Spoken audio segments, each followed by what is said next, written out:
The herald's voice carried all the way down to where I stood in the dark. "You are the 10th," he said, and even from 2 flights below the entrance archway I could hear the flatness in it, not cruelty exactly, but the exhaustion of a man who has watched 9 learned souls try this door and leave diminished. The 9th was a moon priestess of the Silverine Order. She held the rank of High Consecrator and trained 40 years for touchwork of this kind. The cold broke 3 of her fingers before she reached the second landing. He paused. "You are a hedge woman from beyond the Greywood. You have no pack affiliation, no ranking, and your name does not appear in any healer's register I can locate." I could not see her face from where I waited, but I heard the stillness of the woman who stood before him. It was not the stillness of offense. It was the kind that belongs to someone who has decided something and does not need the world's agreement. "My name is Bryn," she said. "I have it on good authority that the king's curse is a cold one, that it grows from the inside out, and that every soul who's tried to reach it has pressed against it from the outside. I don't intend to press. I intend to ask." The herald's silence was almost audible. "Then ask. Is the king still breathing?" "After a fashion." "Then I would like to go down." I had not spoken to a visitor in 11 years. My wolves, the 3 old greys who had stayed when the rest of the pack scattered, had padded to the base of the stair when they heard the exchange above, and they looked at me with the particular steadiness animals show when they are waiting to see what a man will do. I was sitting in what had once been the great hall of the Hollow Keep, in a chair I no longer bothered to call a throne, with frost along the hem of my robe and ice growing in a slow, inevitable lattice across the stones of the floor behind me. 3 centuries had not made me used to it. They had only made me quieter. I knew the hedge woman would come. Not because I expected rescue, I had stopped expecting that somewhere around the end of the 2nd century, but because the moment I heard her answer the herald, I felt something I had not felt since the winter the curse first settled over me.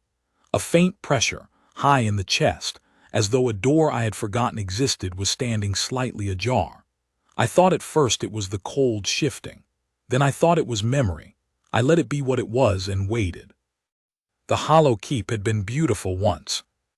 My grandfather built it in the deep roots of the Ashenmere forest, a hall cut from living granite with the great oaks growing through it, their roots weaving into the walls and the ceiling so that the whole place breathed with the season, green and sighing in summer, bare and resonant in winter. There were wolf carvings on every pillar, because the lichens of Ironville had always kept their deepest halls close to the earth, and the oldest halls close to the old growth. When I was a boy, the torches stayed lit all winter, and the heat of 100 bodies kept the frost from the floor.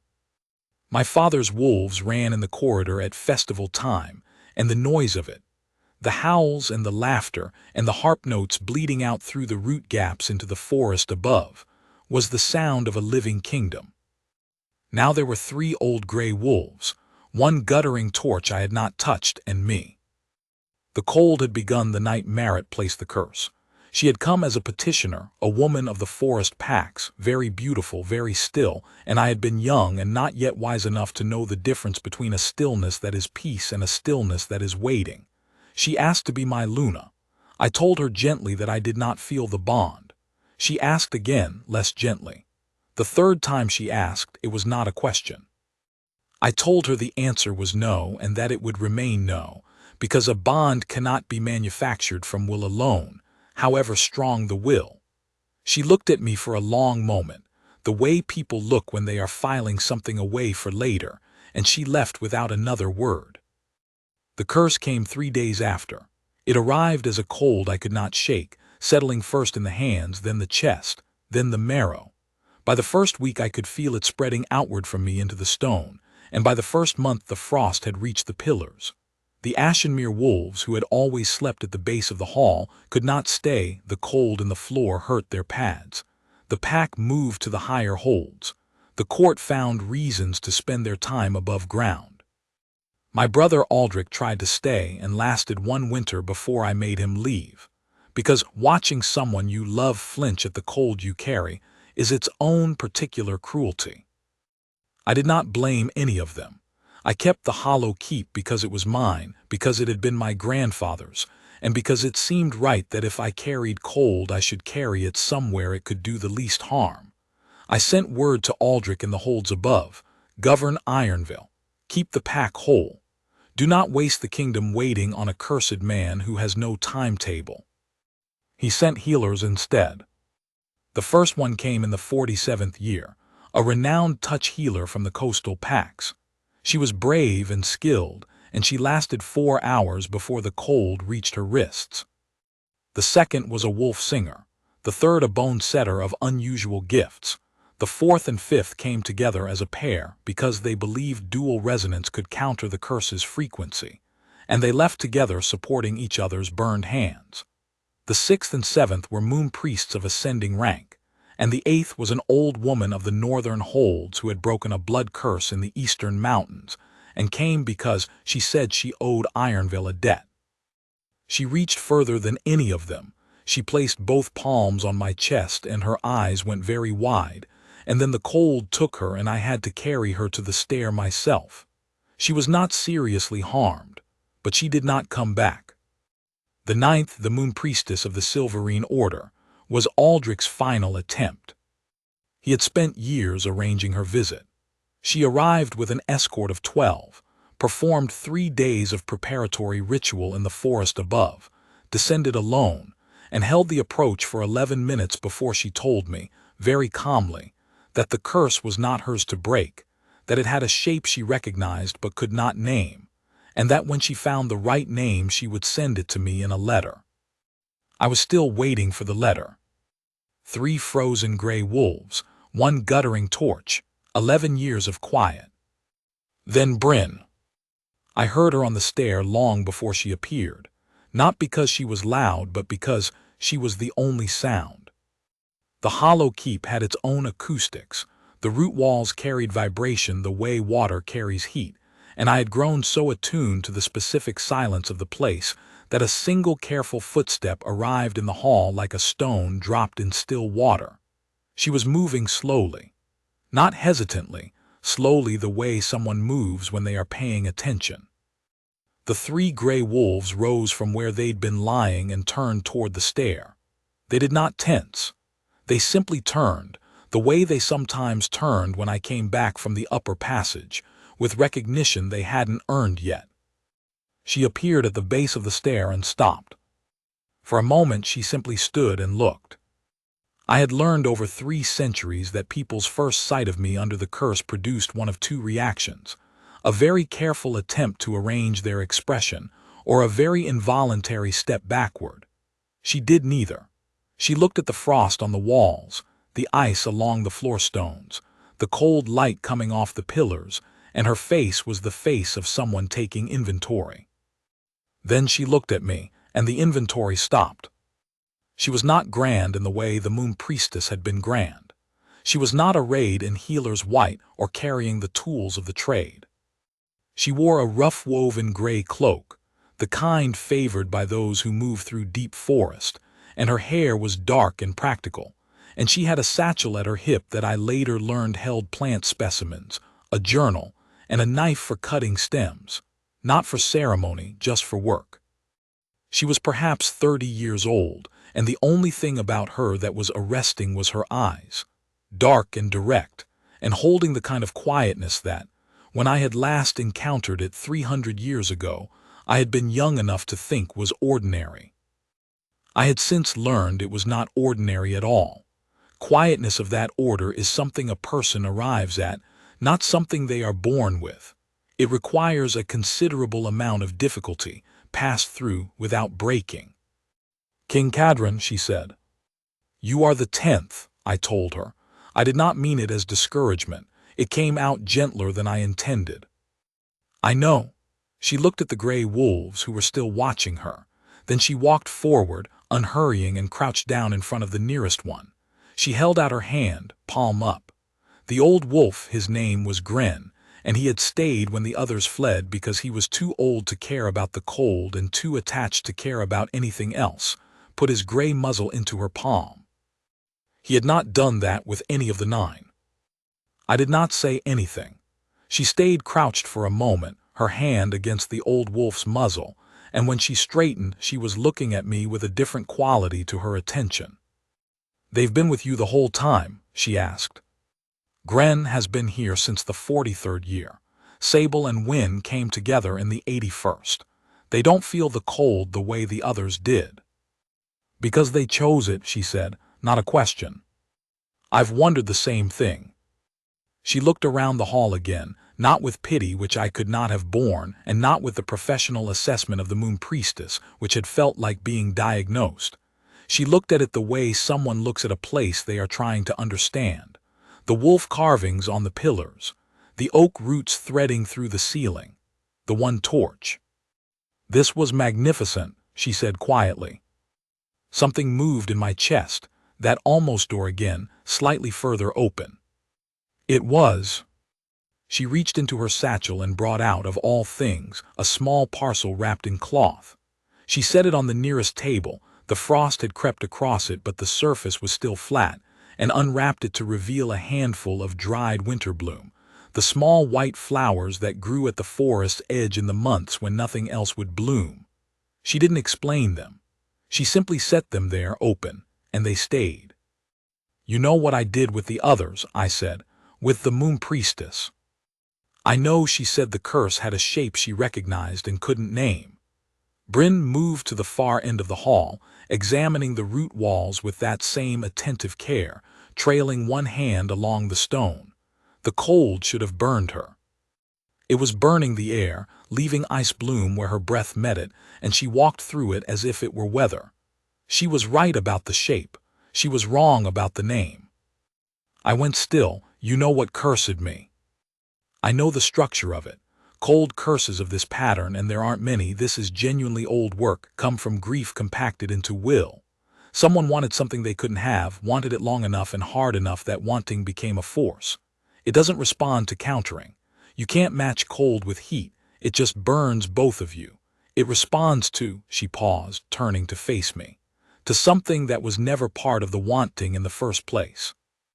I had sat with this curse for 3 centuries, and no one had explained it to me that simply. "What would that be?" I asked. "I'm not entirely certain," she said, with the candor of someone who finds honesty more useful than reassurance. "But I think it's freely given, a freely given thing, not earned, not bargained, not performed, just given because it's true." One of the old wolves, Sable, the dark-furred female, had gotten up and followed Bryn down the hall, matching her pace. She did not do that. In 80 years of living in the Hollow Keep, she had followed only me. "The other healers," I said, "offered a great deal. They offered skill. Skills are earned. That's not the same as free." She was at the far end of the hall now, where the ice was thickest. It grew in spires there, and 3 centuries of slow cold had made them tall, nearly to the ceiling, pale blue and absolutely still. She stood in front of them and looked at them for a long moment, her breath making small clouds. "These are extraordinary. They were not a planned feature." She turned, and the look on her face was something I had not expected. Not horror, not pity, not professional assessment. Something older and warmer and more complicated than any of those. "You've been alone in here." "I've had the wolves." "That's not what I meant." I knew what she meant. I had not let anyone mean it to me in a very long time, and the fact of its meaning arriving through a simple sentence from a hedge woman in a gray cloak. A woman whose name the Herald hadn't been able to find in any register, who had no order or rank or credential, who had simply walked to the gate of the Hollow Keep and asked to go down, knocked something loose in me that I hadn't known was still able to move. "No," I said, "that is not what you meant." She came back down the hall toward me. Sable came with her, patting quietly on the frosted stone. When Bryn stopped in front of me, near enough that I could see the small, particular details of her face, the steadiness in her eyes, the way she was not afraid, she held out her hand. Not ceremonially. Not with the posture of offering a gift or performing a rite. The way a person extends a hand to help someone up. "May I?" she asked. No one had asked that. They had announced prepared, performed. No one had asked. "You understand what happened to the others," I said.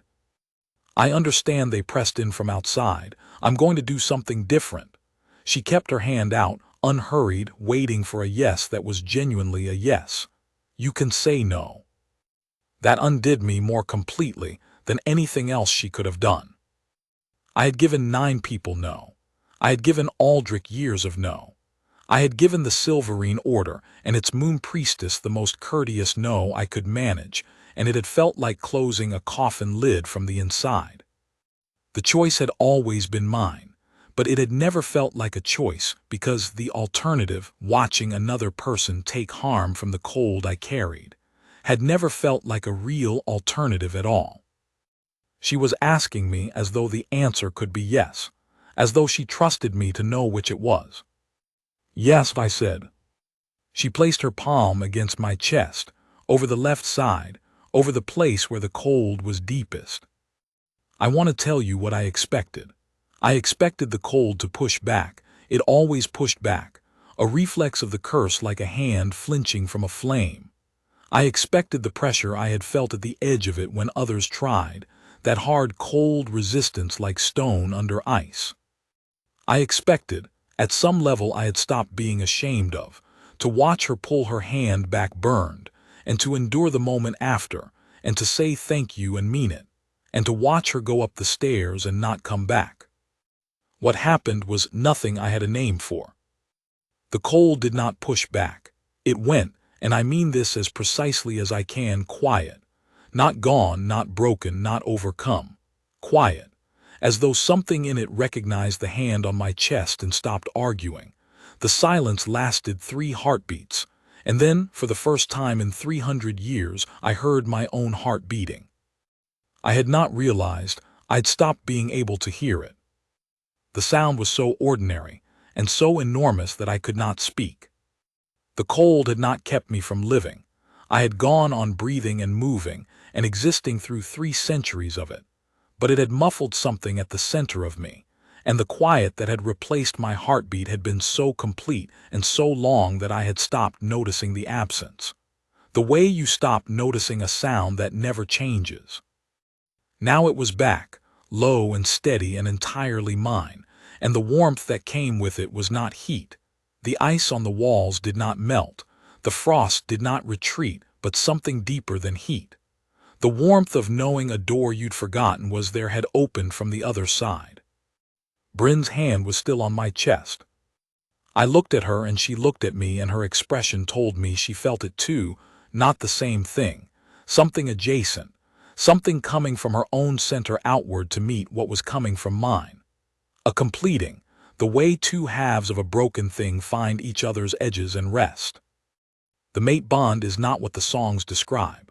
The songs describe fire and storms and the world narrowing to a single point. What I felt was not fire. It was recognition. The specific, undeniable recognition of something you did not know you were searching for until you found it, the way you discover the name of a thing you've been carrying too long without a name. "That is who you are," the recognition said, with the certainty of fact. I did not choose it any more than I chose my own blood. It was simply true, and it was the truest thing I had felt in 3 centuries. I covered her hand with mine. I did not press it. I simply covered it because I did not want her to move, and I wanted her to know she could if she wished. She did not move. Gren padded over from the stair and sat down at my feet. Sable was already there. Wynne, the old, stiff-jointed third wolf who usually stayed near the torch, came from the far end of the hall at a careful trot and completed the 3. They sat in a half-circle, and the rightness of it, 3 wolves who had waited in cold and dark for something worth waiting for, arrayed around the moment, made my throat tighten. "Are you all right?" Bryn asked. "I can hear my heart beating." Her face changed in a way I did not yet have the vocabulary for. I would spend the rest of my life learning it, that specific shift in her expression when something moved her that she wasn't prepared to be moved by. She had not expected to be found, either.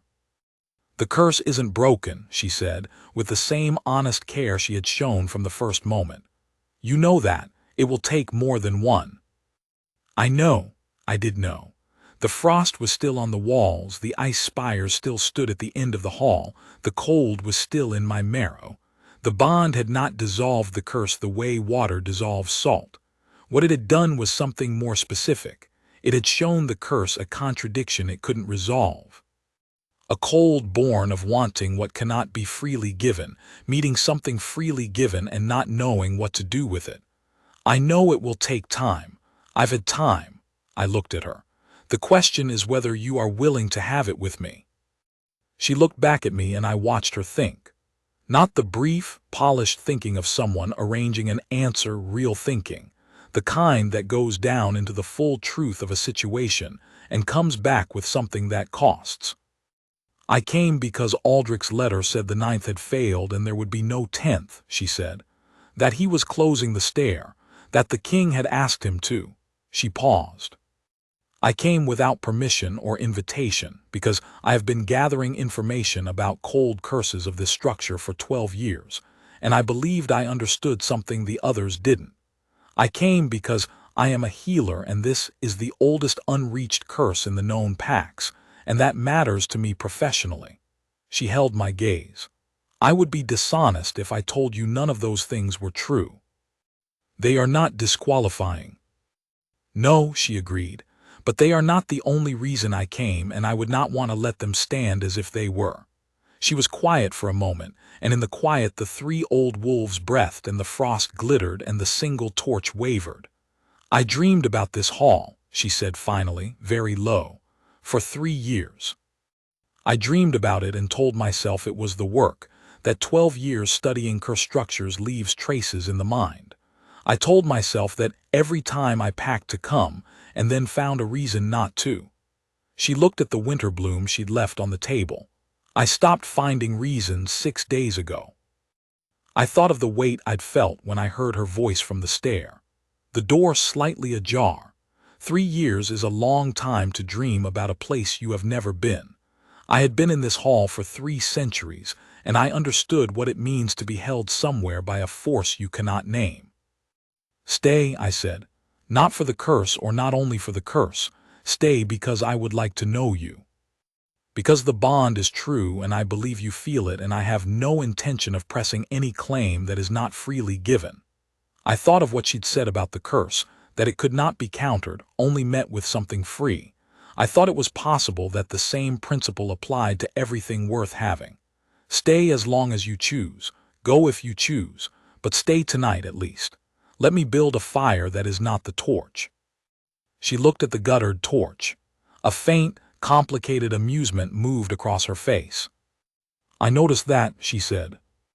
The 10th visitor to the Hollow Keep has discovered its greatest flaw. 1 torch.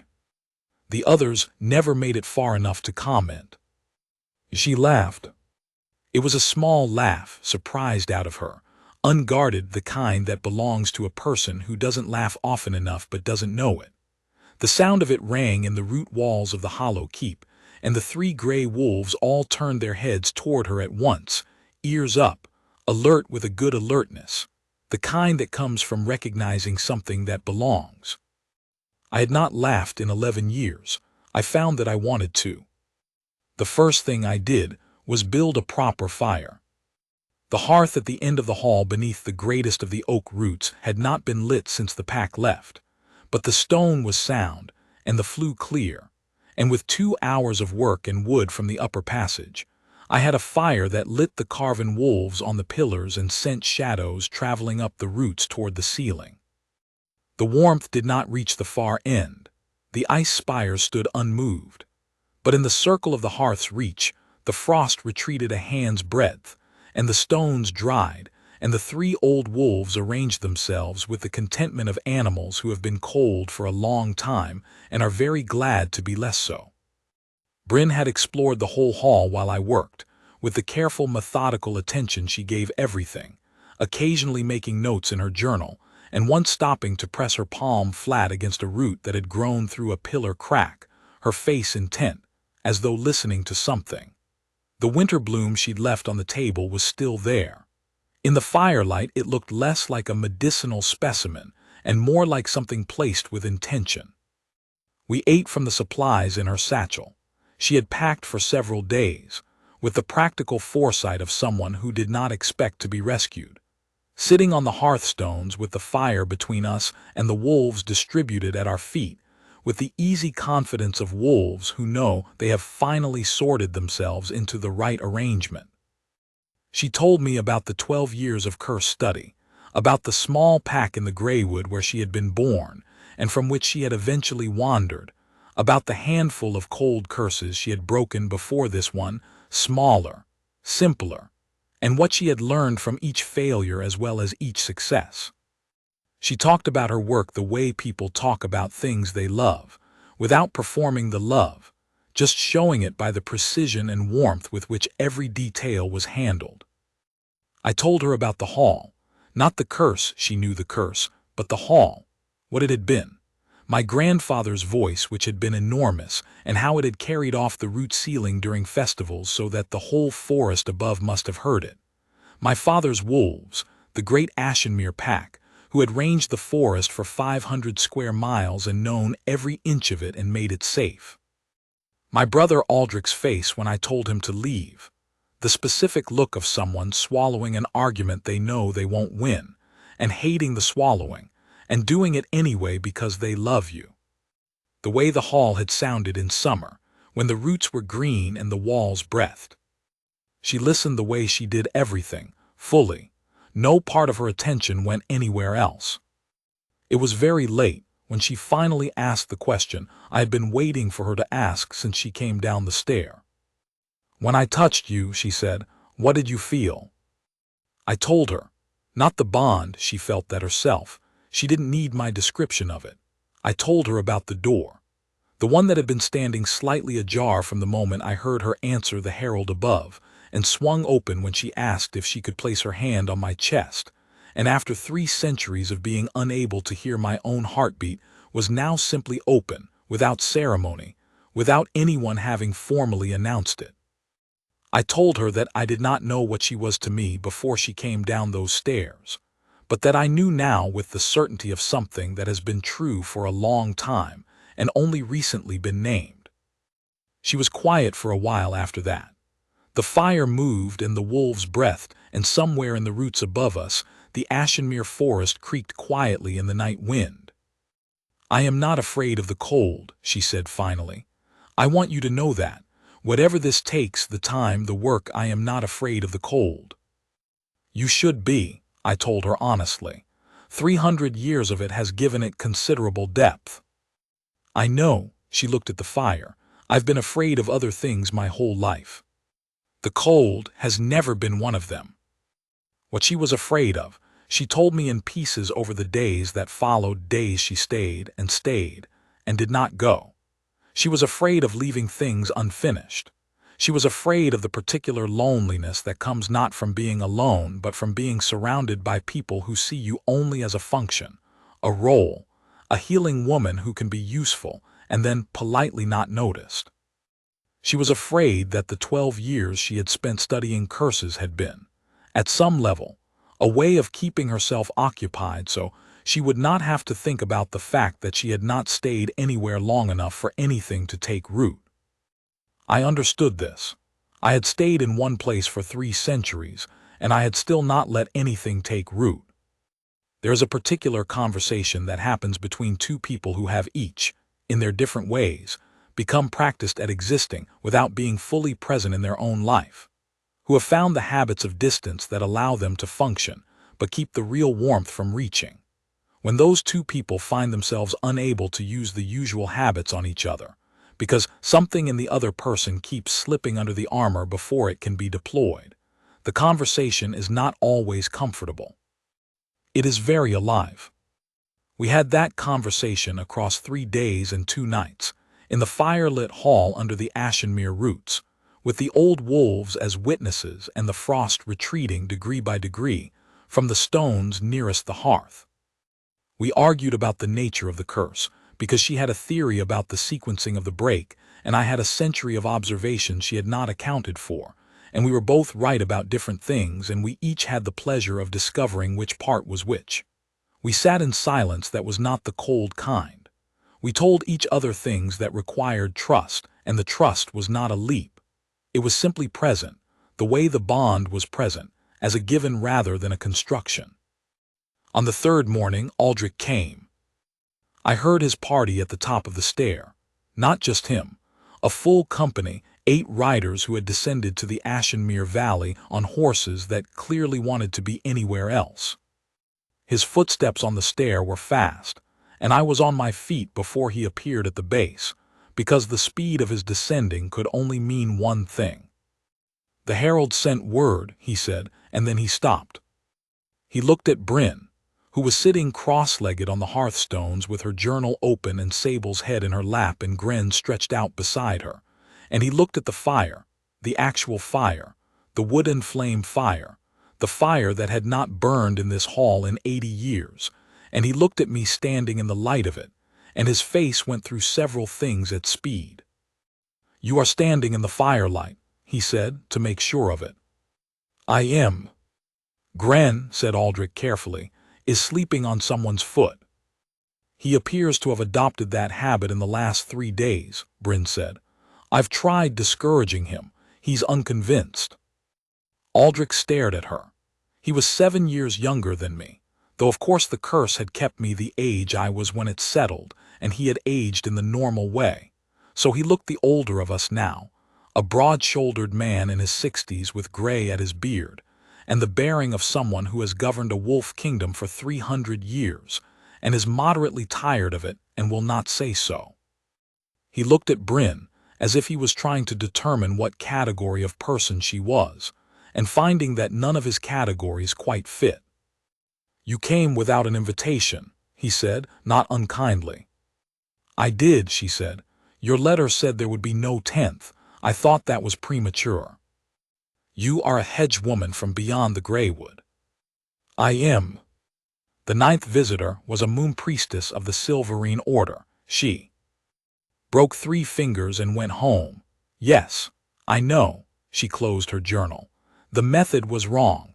The structure of a cold curse like this one is not susceptible to the approaches the Order uses. I've been studying curses of this type for 12 years. The king can confirm that my reading of the structural mechanism was accurate." Aldrich turned to me, because I was the elder brother and this was my hall, and he wanted a frame of reference. "She is right about the mechanism," I told him. "The bond has made contact. The curse has not broken. It will take more time and more work, and she will tell you what the work entails more precisely than I can. But the frost on the pillar nearest the fire has retreated 4 inches in 3 days. In 300 years, it has never retreated at all."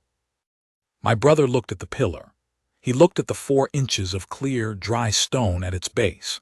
He had spent 3 centuries governing a kingdom for a king who could not leave his cursed hall, sending healer after healer into the cold, because he had never once, in all that time, given up, not because he was naive, but because he was Aldrich, who believed in finishing what he started and loved his elder brother with the uncomplicated ferocity of someone who has never needed a reason.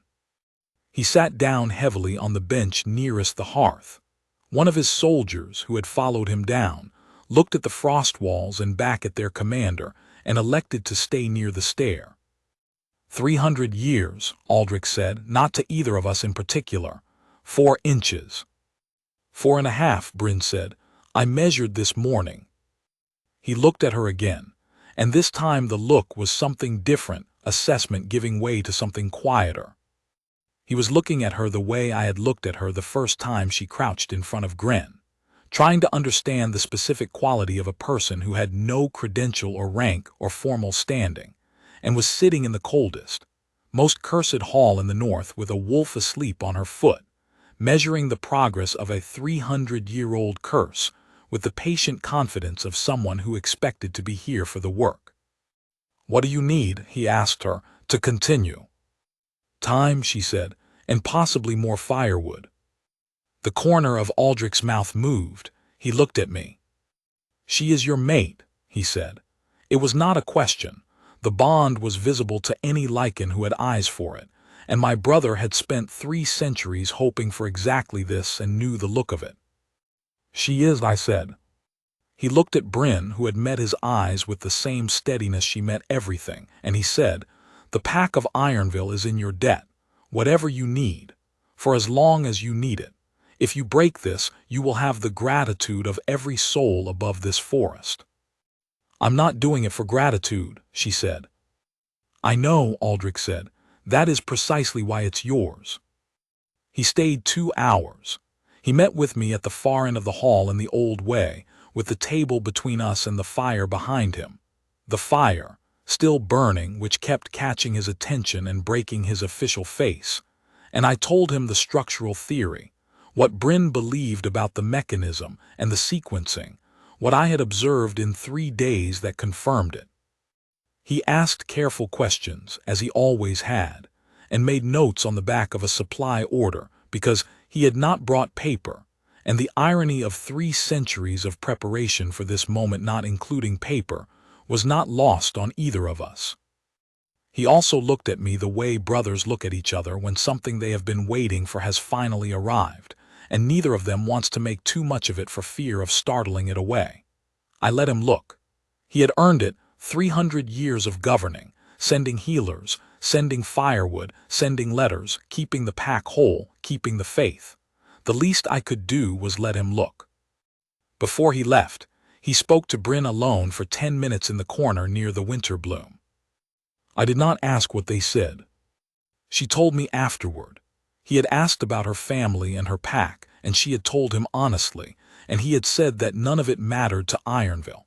That the pack had waited 300 years for their king to be whole again, and that the woman who made him whole, whatever her origin, whatever her rank, whatever any register said or did not say, would be honored as was right. That he had heard a wolf sleep on someone's foot, and consider that sufficient credential, and he was inclined to agree with the wolf. Bryn said she had looked at him for a moment, and then said thank you in a way that she said she hoped came out evenly, because she was not entirely certain it did. The work of the breaking took 11 more weeks. I will not describe it in the way one describes a technique, because Bryn has a journal for that, and because the honest description of those 11 weeks is not a technical account. It is this: we worked in the mornings, when the cold was at its most tractable and the bond was sharpest, and she had the clearest sense of where the structure was loosening and where it was not. She had a method that was less ritual and more conversation. She would place her hands on the walls, on the pillars, on the floor nearest the ice, and simply hold them there, attentive and still, as though waiting for the cold to show her where it was least certain of itself. She said once that a curse is not a wall but a habit, a long-practiced flinching, frozen in place, and that the way to undo a habit is not to batter it but to offer it a reason to stop. I thought about that a great deal. On the 7th morning I asked her where she had learned that understanding of curses, and she said she had learned it from watching people mostly. That the structure of a deeply held wound in a person, the way it calculates its own defenses, the way it fires before it thinks, was recognizable in certain kinds of old magic if you knew what to look for in the human version first. She had spent years looking at both. I asked her what kind of wound she'd had to study that carefully, and she said that was a conversation for later, when she had more firewood and less professional dignity at stake. I sent Aldrich a request for firewood the next morning. We rested in the afternoons in the warmth of the hearth, while the wolves slept around us and the hall breathed. The wolves, freed gradually from the worst of the cold, were becoming more themselves. Gren had recovered a puppyish habit of pushing his enormous gray head under my hand whenever I sat still, demanding attention he would then pretend he hadn't wanted. Sable had taken to sleeping pressed against Bryn's side with the total confident trust of an animal that has decided something and finds argument on the subject boring. Wynne, the stiff-jointed one, was rediscovering the specific pleasure of walking the full length of the hall without his paws hurting, and did so frequently, with enormous satisfaction. In the evenings we talked and argued, and occasionally went up into the Ashenmere forest when the cold outside was a relief from the cold inside, which was its own strange mercy, to find the natural winter gentle in comparison. The forest at night was a different place than the forest by day. Quieter, more itself, the great oaks standing in their old patience and the snow settling among the roots with the specific softness of snow that has been falling in the same place for centuries. Bryn moved through it the way she moved through the hall, with attention, without hurry, placing her feet as though every step was a choice she was making consciously rather than a habit. I had not been outside in 11 years. I walked beside her among the oaks and said very little, because the cold that had been close and inward and mine alone for so long was here just weather, just winter, just the season doing what seasons do, and the relief of that was too large for me to speak over. She noticed. She did not comment.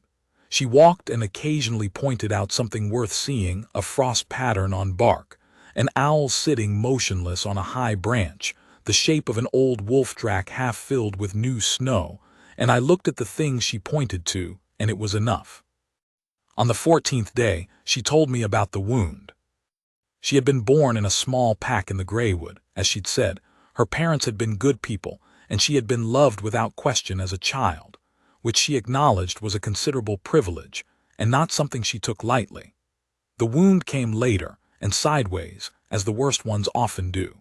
She had had a mate once briefly, or had believed she had a young wolf of the Greywood who had chosen her at 17 with all the certainty of 17, and whom she had chosen back with her whole heart. He had left before the year was out. Not cruelly, she was careful to say not cruelly, that he had been honest, that the bond on his side had not held the way it held on hers. But the leaving had reached something deeper than the particular loss of him. It had reached her sense of whether she was the kind of person things stayed with. She had been a healer before that. After it, she was a moving healer, always traveling, always one pack over the next hill, always carrying her work and her knowledge and her efficient, honest care to wherever it was needed, and then moving on before she had to find out if she would be asked to stay. 12 years, she said. I told myself it was the work that kept me moving, the curses to study, the rare cases, the travel a healer of my particular interests must do. She looked at the fire. I was lying to myself. I have a talent for that. I've been told I have a very convincing bedside manner. You do, I agreed. I believed you when you said you weren't certain what the freely given thing was, and I suspect you knew perfectly well. She looked at me with the expression of someone who has been caught being honest at one remove. I wasn't entirely certain, she said. No, only mostly. She was quiet for a moment, and Sable shifted against her side, and she put her hand on the wolf's back. I dreamed about this hall for 3 years. I told you that. What I did not tell you is that in the dreams, you were in it, not as a detail, as the reason for the dream. I kept waking up knowing I had dreamed about someone I had never met and would never meet, because he was a cursed king in a hall under a forest, and that was not the kind of thing that happened to women who moved from pack to pack with a satchel and a journal. I thought about the door, the way it had been ajar before she reached the bottom of the stair. 3 years was a long time for a door to stand slightly open, and I had not known it was happening, and she had not known it was happening, and we had both been in it together without knowing, which seemed exactly right. You stopped finding reasons not to come 6 days before you arrived, I said. Yes. What changed? She looked at me for a long moment. I stopped believing the lie, she said simply. The ice spires at the far end of the hall shrank by inches. The frost retreated. The pillars cleared from the base upward. The wolves began to sleep at the hall's center rather than the hearthside, because the center was no longer impossible. By the 8th week, I could hear birds. Not actually. The hall was underground. The birds were in the forest 40 feet above us. What I mean is that the sound that had been absent from me for 300 years, the ambient warmth of a living world that a curse can muffle, returned. A quality of fullness to the air that I had stopped being able to feel and could not describe to anyone because I had forgotten it existed. Bryn heard me go quiet one afternoon and looked up from her journal and asked what was wrong. Nothing, I told her. Nothing is wrong. She looked at me for another moment with that specific attentiveness, and then she understood, and she set down her journal, and she came and sat next to me against the wall, close enough that her shoulder was against mine, and she did not say anything. She did not need to. The silence between people who understand each other is a different kind of silence from all the others, and I had been in the cold kind for so long that the warm kind was astonishing. The ice spires fell on the 63rd day. Not dramatically, they did not shatter or crack or collapse. They simply, over the course of a morning, grew smaller, the blue fading to gray to clear, until by noon the far end of the hall was empty stone, dry and clean, and the frost was entirely gone from the walls and the floor and the ceiling, and the hollow keep was the temperature of a room with a good fire. Bryn stood at the far end of the hall where the spires had been and pressed her palm flat against the wall and held it there, very still, eyes closed, for a long moment. I waited. "It's done," she said, "completely. There's no residue." She opened her eyes and turned around, and her face had a quality I had not seen in it before, a fullness, the way a vessel looks when it is completely filled for the first time. "The structure is clean." I walked to her.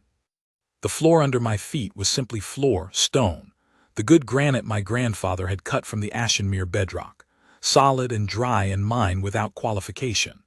I walked the length of the hall, and the absence of the cold was so complete that I stopped halfway and stood still for a moment, breathing, just breathing, because the air had the weight and smell of living stone and old roots and wood smoke, and 300 years of wolf, and it was mine, all mine, the way it had always been before. When I reached her, she was watching me with that expression I was still learning, the one that appeared when something moved her unexpectedly. And I took her hands in both of mine and held them, looking at them, the hands that had done what 9 trained and honored practitioners could not, because they had given what was freely theirs to give, without ceremony or credential. "Thank you," I said. "You already said that, last week and the week before, and I will keep saying it." She looked at our hands and then at me. "That seems inefficient." "I have 300 years of inefficiency to make up for."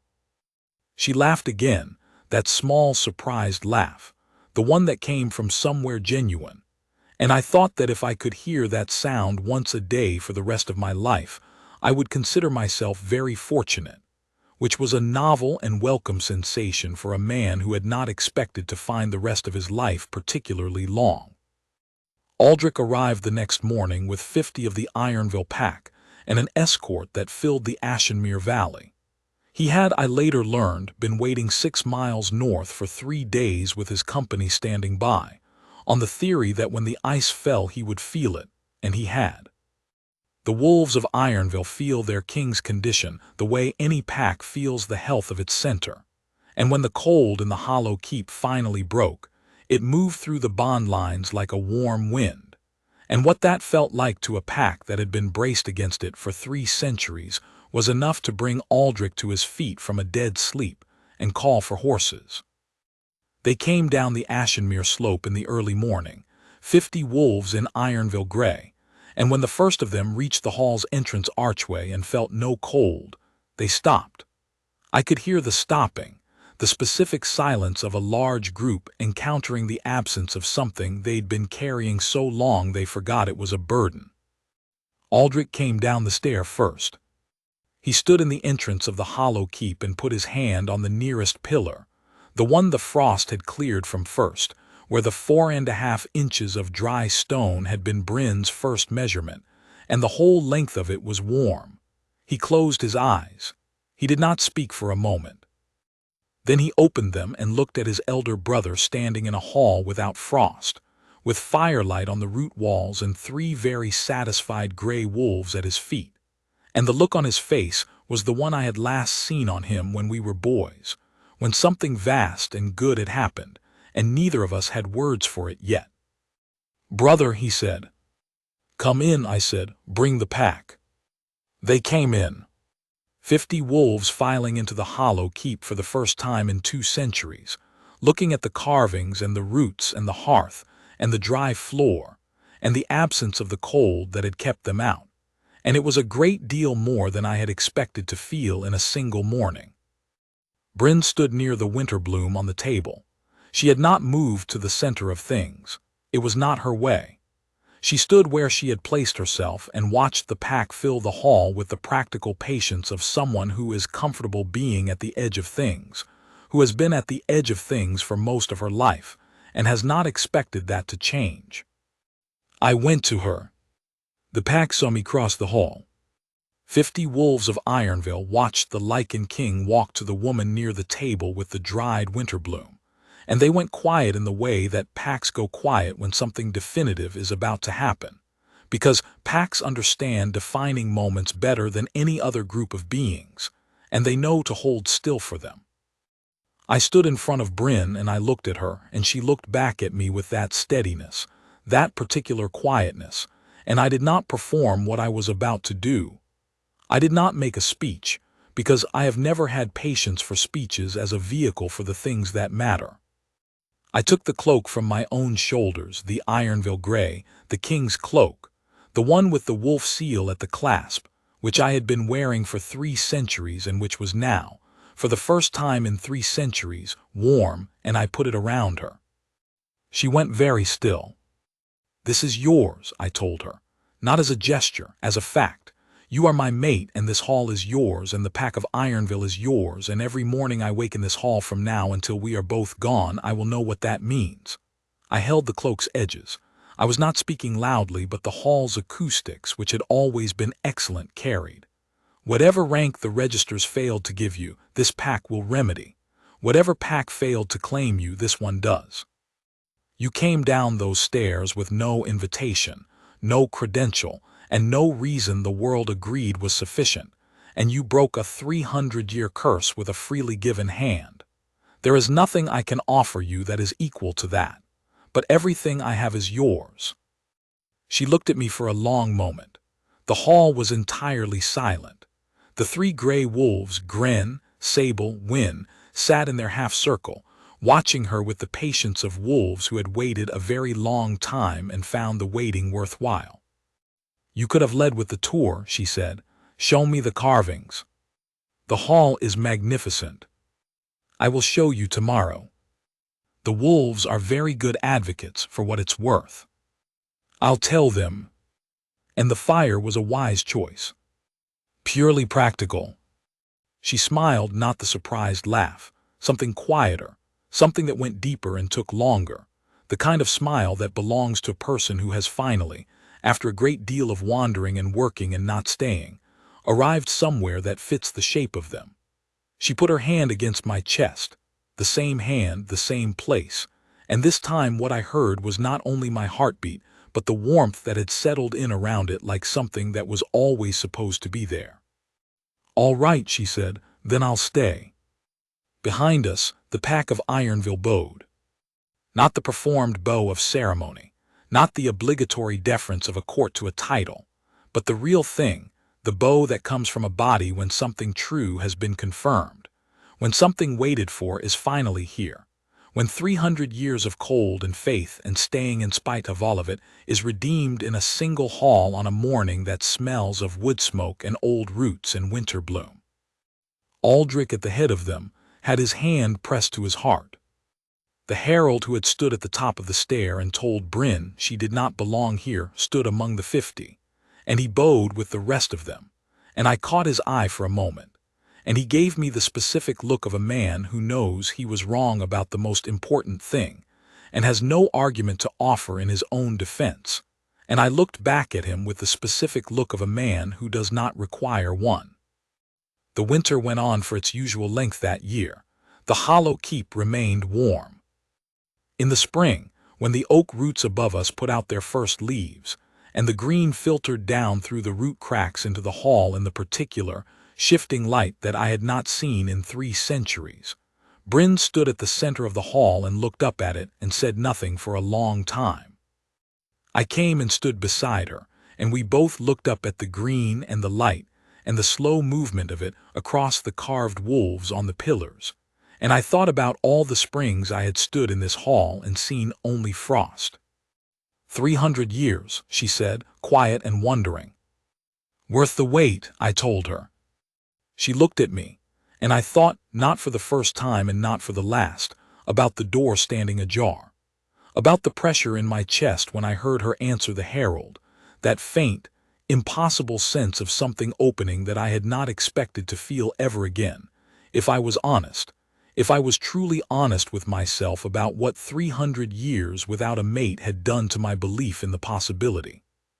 About what it means to have given up hoping for something at such a deep level that you do not know you have given up until the hoping comes back. And comes back not as a hope at all, but as a certainty. Walking down a stair with a satchel and a handful of winter bloom and the calm, utterly unperformable conviction of someone who is not afraid of the cold. Worth the wait, Bryn agreed. She took my hand. The green light came through the roots and lay across both of us, and the hall breathed the way it had always been meant to breathe, and Ironville was whole.